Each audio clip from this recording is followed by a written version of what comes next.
I just, if it's okay with you, wanted to say a very few quick words of welcome and introduction to Gordon and Sarah, and to say particularly why it's so important to me that you, Gordon and Sarah, are here today. You did many things, many wonderful things in government, but one particular important thing. And I just want to tell a very short story about something that happened to me when my dad, who's here today, came to visit me in London. And we decided to go and watch Question Time in the House of Commons. And it so happened that it was Treasury questions that day. And I thought, great, because I'm really interested in that. And I was really worried about what we were doing about skills and manufacturing. And I remember sitting in the public gallery of the House of Commons, and one of the MPs asked me a question about the modern apprenticeship. That this was back in 2002, when in Wirral we had about 90 apprentices then, and I was really worried about it. And you explained the funding that the government was going to put in place to build up apprenticeships, to build up our industry. And my dad turned to me and said, "Is he for real?" And thank God you were, because today we have 1,300 apprentices in Wirral, and that's your achievement. So without further ado, I want to introduce to you the Vice Honourable Gordon Brown, Member of Parliament for Kirkcaldy Academy.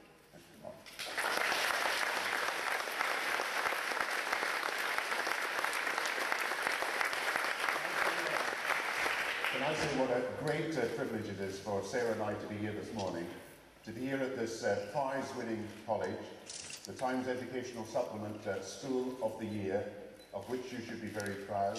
One of your pupils introducing the Pope when he was here on his visit, and teachers and a headmaster of which you should be incredibly proud. So it is a great pleasure to be here in the best school in the country, and you should be very privileged.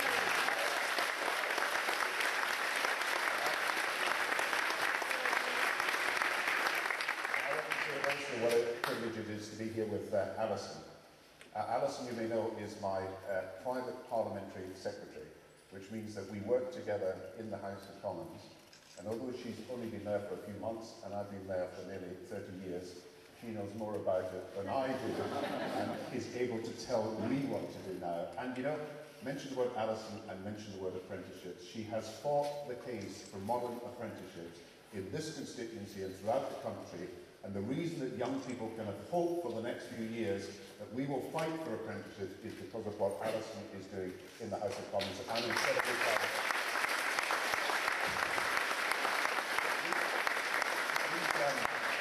These days, I'm usually the warm-up speaker for Sarah. or sometimes he asks me to give the vote of thanks after she's spoken. But today I wanted to talk about some of the issues ahead. In this great constituency where you've returned Alison as your Member of Parliament. As I said, I first came into Westminster in 1983, and I was about one of the youngest members of Parliament at the time. And I put on my election literature then, this constituency needs a Member of Parliament of youth and fresh ideas. So what did I have to say at the last election?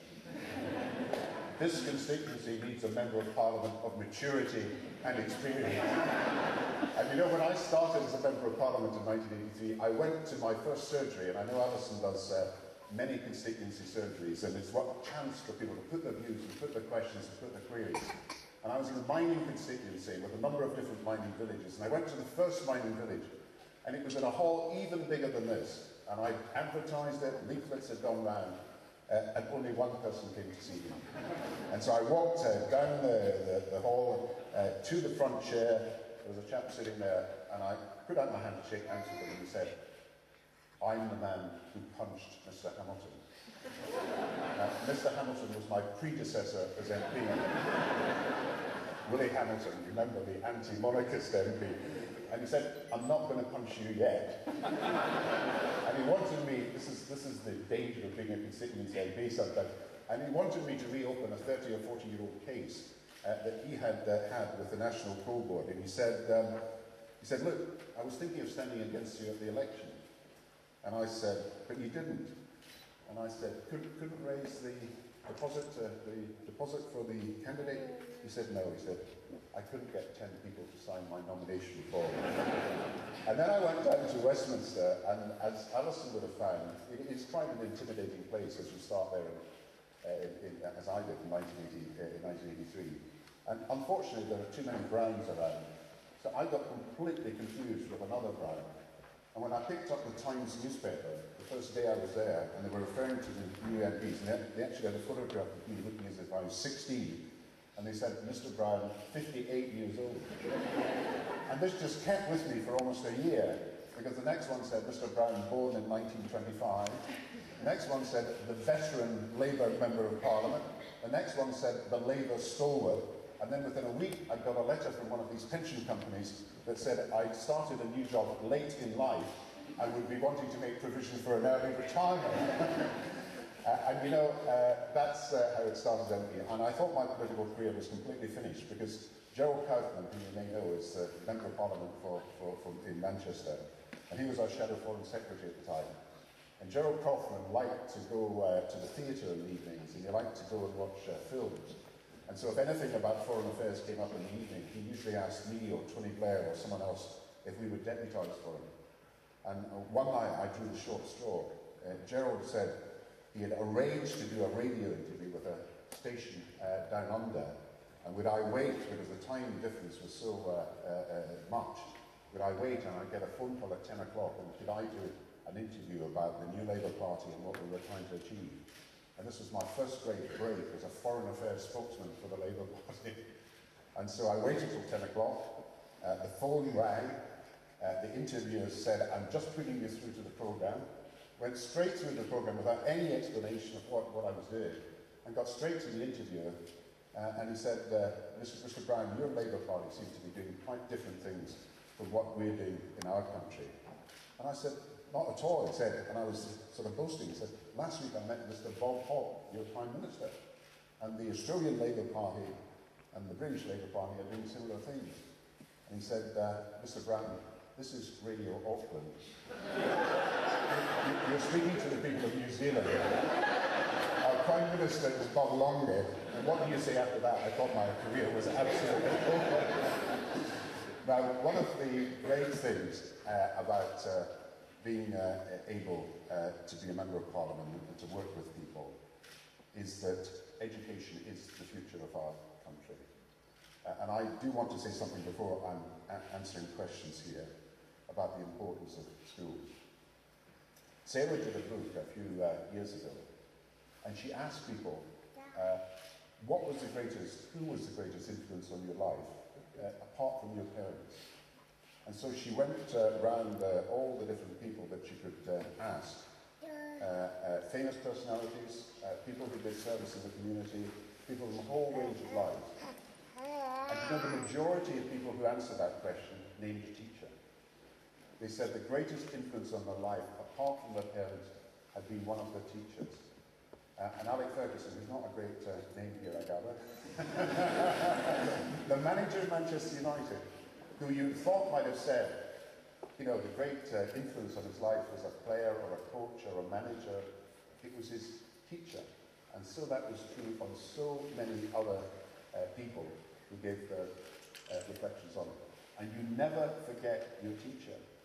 You never forget what your teacher has done for you.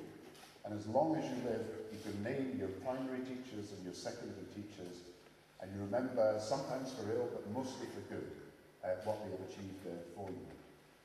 And our role in building for the future, and I've just been in America, I'm going to be visiting China and India again and Japan to see what's happening there.